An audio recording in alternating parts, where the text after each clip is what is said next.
Hello children, how are you? Hope good. This is Shahab Khan and I'm back with my new ICSE video on my YouTube channel, Avail Learning Way UL Way. We have studied the Act 1 of Julius Caesar and we have studied it scene by scene, part by part, line by line. I hope you have understood it very well.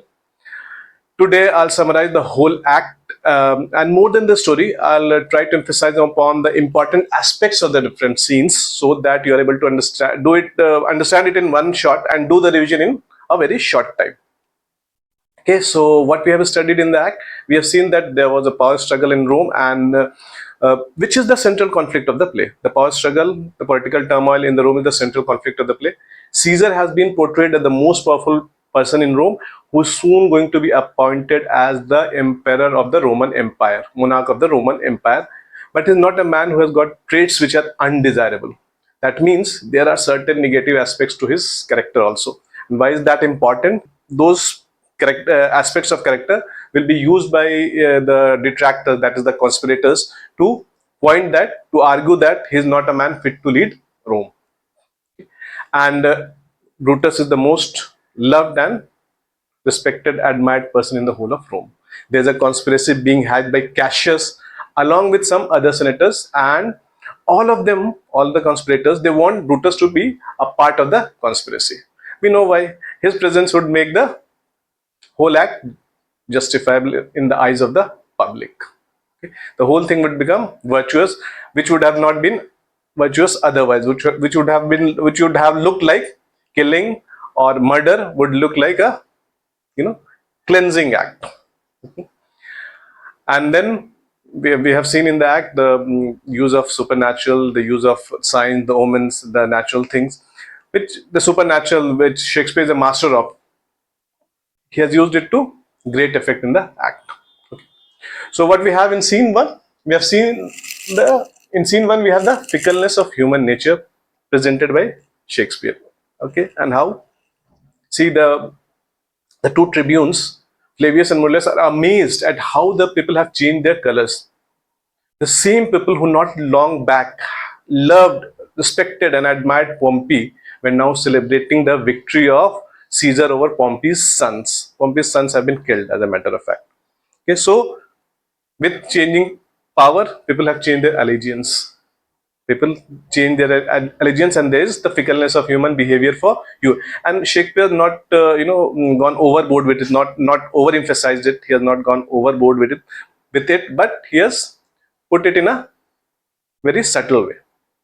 Okay, then you have the class distinction in Rome. How the lower and manual labor sections of the society in Rome were looked upon is apparent from the way Flavius and Mullus speak with the cobbler and the carpenter. They were not looked. They were rather looked down upon, I would say. They were looked down upon. Okay, and the most important part in this scene is the changing political landscape of Rome. Okay. Caesar is the most powerful person in Rome. He has overcome his rivals and adversaries to change the political landscape in Rome. He has overcome his adversaries and rivals to change the political landscape in Rome. It is no means achievement. It is no mean achievement by any means of yardstick to have overturned. It is no mean achievement by any means of yardstick to overturn a political system that had been in existence for centuries. And what he has done? He has turned a republic into an empire, which was soon going to be done officially also. And change is resisted by, whether it's for good or bad, it is resisted at least at the beginning. And obviously this change was also not going to be liked by all the people, and there the seeds of conflict were sown. Okay, right. So what do we have in scene 2? We are in scene 2. We have the superstitions and beliefs of the Roman society. Superstitions and beliefs of the not written correctly. Okay, the superstitious and unnatural beliefs. Okay, superstitious and unnatural beliefs. Superstitious and unnatural beliefs of the Romans.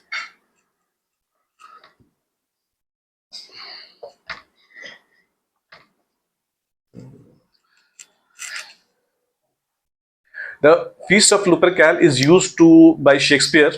Feast of Lupercal is used by Shakespeare to show that the Roman society was rooted in superstitious and unnatural beliefs. Okay, it was also important for him to connect. More importantly, I would say, for him to connect.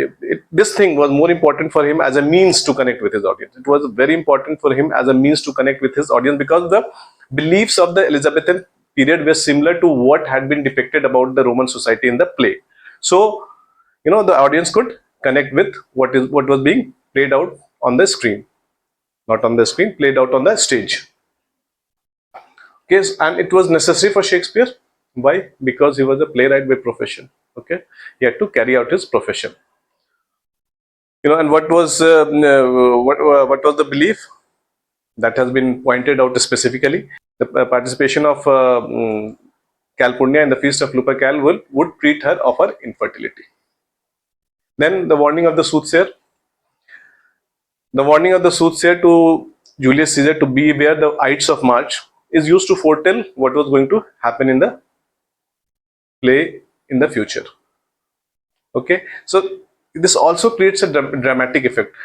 How does this create dramatic effect? When something is foretold, but you don't know the how it's going to pan out, how it is going to be exactly revealed. That creates curiosity in the mind and engagement of the audience, and that is where the required dramatic effect comes in. Brutus' inner conflict, very important. Brutus shared a very close bond with Caesar, but his principles and his morality, rooted in Stoicism, made him undergo an inner conflict, which was deep inner conflict, very deep inner conflict, I would say, which was evident from his actions also. It was so much that he was not being able to control it. It was getting reflected through his actions. It was Cassius that pointed out to him that his actions revealed that there was something going on in his mind. Then we have Cassius, the psychologist and the manipulator. Okay, great psychologist, great manipulator. Cassius, on identifying that Brutus was undergoing an inner conflict, there was turmoil going on in Brutus's mind. He attacks Brutus's inner doubts. What I'm saying is that he attacks Brutus's inner doubts, knowing fully well that attacking a close friend like Caesar might not produce the desired result. Cassius becomes the mirror. Cassius projects himself as the mirror and shows to Brutus that Rome needed him at this point of time. He was needed by Rome at this point of time. Brutus was wary that Cassius might lead him astray. But Cassius, being Cassius, the master manipulator, he convinces Brutus that he was such a noble man. He was a noble man with such qualities that Brutus ought to trust him. Brutus got to trust him, and he did. Caesar being offered the crown. Now, Caesar was offered the crown at the feast of Lupercal, and he refused it. This was done thrice. Caesar was offered the crown, and thrice he refused the crown. Now, why was this important in the play? This was used to show the heightened tension among the conspirators. Through Casca, through Brutus, through others present, through Cassius, the heightened tension is shown. What if? What if? What if? You know, the insecurities shown. What if he becomes the emperor? What would happen to them? What would they do now? And this heightened insecurity obviously leads to some decisions which are very different from normal decisions. And what the decision in this case was? The decision to assassinate Caesar. This also showed Brutus's inner doubts when he says that he does not want this to happen, although he loves Caesar. Although he loves Caesar, he does not want him to be getting the crown, him being appointed the emperor of Rome.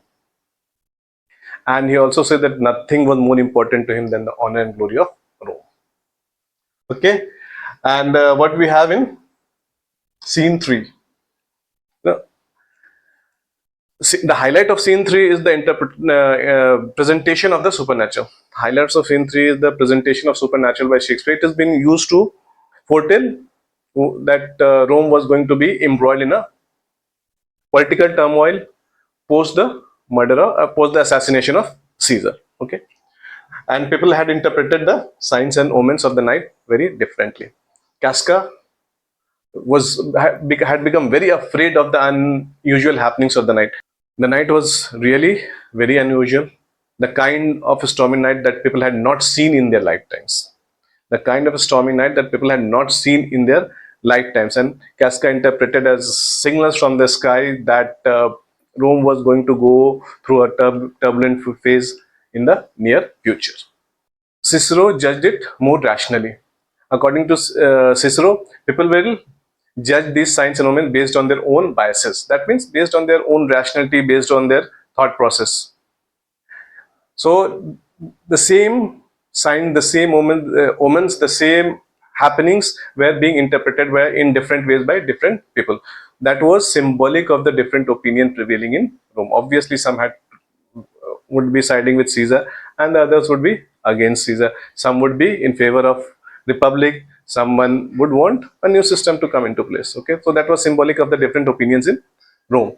And finally, Cassius interprets it as evil in Rome, which has infused everything, and that evil was Julius Caesar. And there was an urgency, according to him, there was an urgency to rid Rome of that evil. There was an urgency to get rid of that evil. And what were the unusual happenings of the night? The ocean rising to unprecedented heights, the hand of the slave not getting affected even when flames of fire were burning in his hand, etc., etc., etc.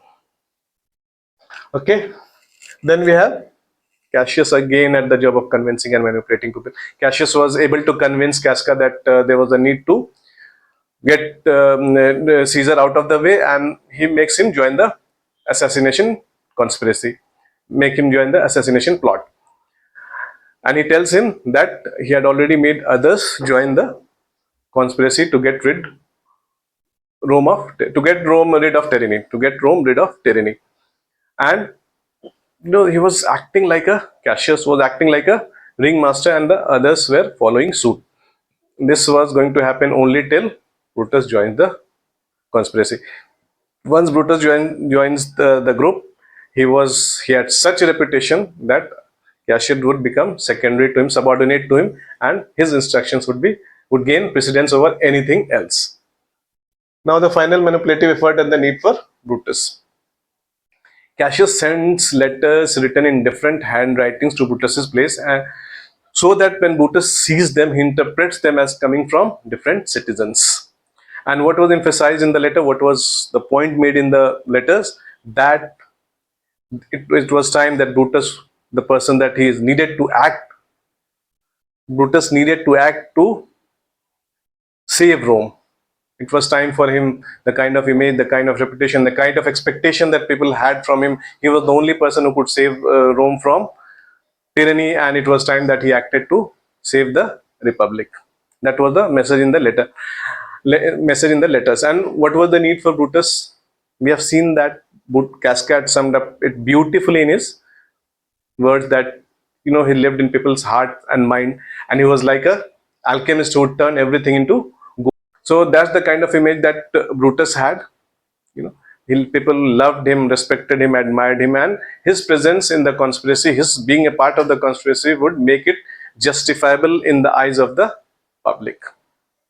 So with that thought in mind, Casca and Brutus proceed towards Brutus's house to make the final effort that would make Brutus a part of the conspiracy. And when he becomes the part of the conspiracy, the final nitty-gritties would be sorted out, and the plan of assassination of Caesar would finally be executed. So that's all about Act 1. If I have missed anything, please let me know in the comment section. And in the next video, I'll start the Act 2 of Julius Caesar. So that's it, children. I hope you have understood everything. If you have any doubts, you can post it in the comment section. Keep watching, keep liking, and keep subscribing to my channel. Thanks for watching the video.